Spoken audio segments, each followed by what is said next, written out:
So what R&D is needed to create that pathway to achieving that abatement? Well, clearly we need to understand the factors that obstruct, influence knowledge exchange and integration into context or situational relevant information to a carbon project and co-benefit design. As we're doing, we need to address the uncertainties in markets and decision making, but also I think we need to understand and learn from about the varying adaptive capacities of groups of natural resource managers. What is their capacity to uptake new practice? What will be the barriers and willingness to learn? What are the motivations of our different stakeholder groups? Otherwise, we may well confuse where to provide information or support into the agricultural and land management arena. And that's because the questions we ask in linking carbon and co-benefits play out against a really rich background of values and beliefs. And the implications and practices have long-term consequences that play out into a very politicised environment, much more deeply and fully than many other areas where we've looked at how technology perfuses through communities, farming communities, or how knowledge is, what drives uptake rates. I think the whole environment is much more complicated, and we need not to think that it will be the same as uptake of particular practices in agriculture, where the outcomes and the values are less contested. I'd like to talk about now another aspect of this problem that we need to think about in understanding the difference between the potential and the attainable, and that's really the temporal dimension of the gap that we need to consider. So even when a practice makes perfect sense and has zero or even negative opportunity costs, that is, would accrue a profit in the long term, it takes time. And a good example, I think, is no-till farming, which was identified in 1977 here by George McKibben at a soils conference as being a bit of a win-win. We've heard that phrase a bit, around preventing soil loss and soil conservation and at least not maintaining production and as is subsequently shown in many cases, increasing production. Now George wasn't focused on no-till in the way we are now, perhaps around greenhouse gas abatement, but we could think about it similarly. Uptake has continued over 3 decades, starting back there in the early 70s and continuing through till now, where it's probably has about a 75% uptake rate in many cropping systems.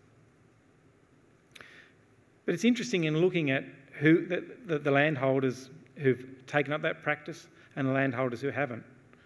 The advantages of no-till farming on erosion prevention are as well known in that area amongst the adopters as the non-adopters. And while surveys to try and understand what motivated adopters showed that access to machinery was one common reason, it was actually that the tipping points in that uptake were things such as the price of glyphosate and then the long drought period that prevailed in the 2000s, which made the understanding of soil moisture conservation more important and created the learning conditions by which people could see the other advantages of no-till farming. So just as in our carbon benefit story, people acted to reduce erosion for the co-benefit largely, in this case moisture conservation, and when the cost of implementation fell. And adoption and learning was situational and reliant upon particular events along the way to create those learning opportunities. And I think we can expect a similarly complicated diffusion pathway for carbon farming techniques. I think another good example to think about the temporal dimensions of uptake is to look at the expansion of the blue gum plantations under the MIS schemes that happened largely in the 2000s. At the peak of that time, around 2000, expansion was not capital limited. There was more investors than could find companies. They might have been the lucky ones. What was limiting expansion was the ability to acquire land, generate seedlings and develop appropriate workforce in regional areas. And I think if significant abatement is to be generated through afforestation under CFI, we can expect similar and probably initially more constraining limitations. Areas may well be remote, as we seek to avoid competition with productive agricultural land.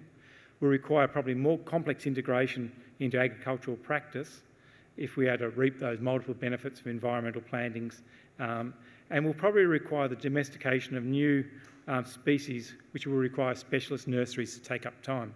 It took 5 years for that industry under non-capital limited areas to get to something like 100,000 per year capacity there at that peak year around 2000 with buoyant investment.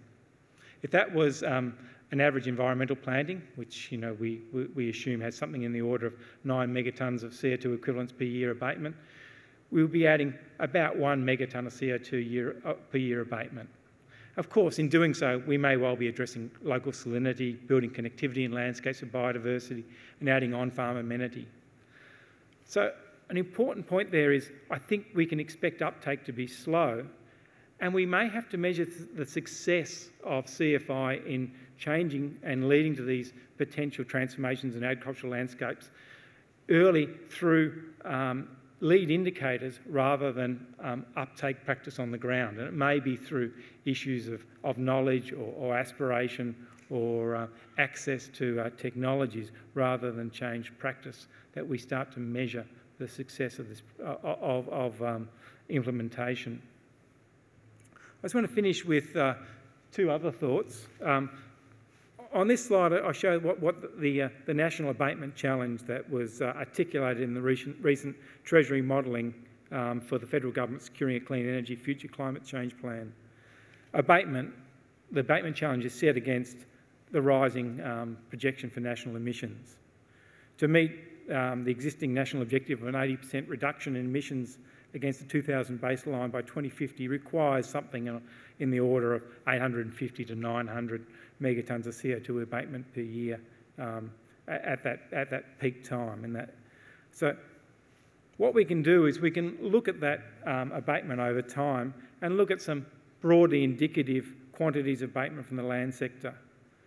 And clearly there are many plausible scenarios here, particularly around what the uptake of afforestation activities might be and the magnitude of contribution that our rangelands and savannas can make. And we might say that there's an order of magnitude around these numbers that we need to more clearly define as we understand the barriers to uptake of practice and how particular economic settings play out on particular farming situations.